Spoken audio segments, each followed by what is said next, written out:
Xinjiang is an incredible place. I love that diversity, that biodiversity, that ethnic diversity, that culinary diversity. Everything about that just makes it such a fun place to live because I never got bored.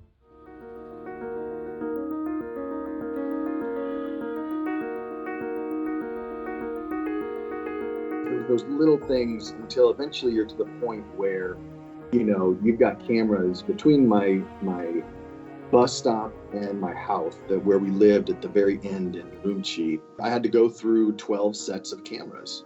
By the time we left, there were police substations, probably every 200, maybe 300 meters apart. By the time we left, there were just checkpoints on the street where they would take and plug in my phone.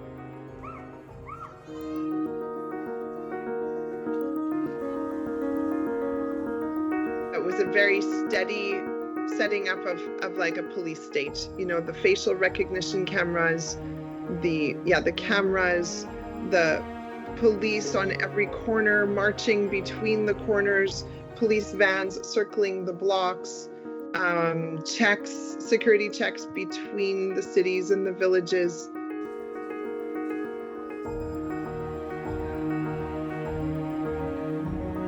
If you had 10 people go by, and 3 of them were Uyghur, 3 of them were Han Chinese, and 1 of them was a foreigner, the 3 Uyghur and the 1 foreigner would get pulled aside, and the 3 Han Chinese would walk straight through. And, you know, that would happen all the time.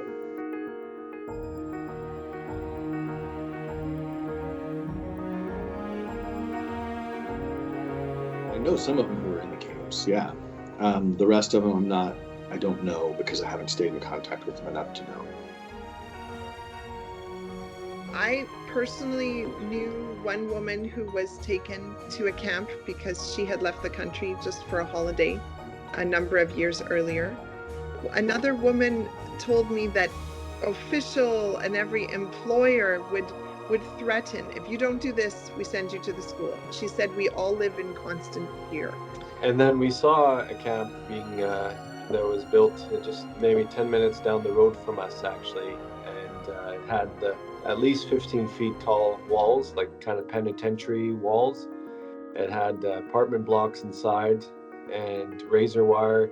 It had only one gate, which had kind of like 3 levels of gates and security cameras and guards.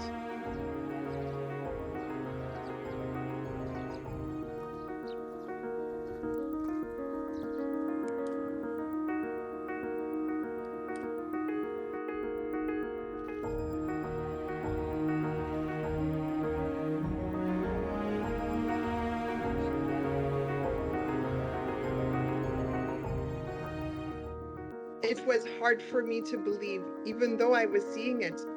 I could not believe that this could really happen in our world, but I saw every day these things happening. I got treated better as a foreigner than Uyghur people get treated as local people.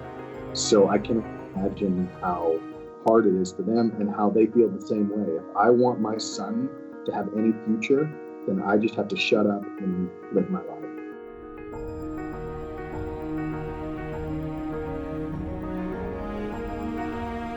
I guess they maybe figured I was kind of a journalist because I was always walking around with a camera and writing, and they just weren't comfortable with me doing that.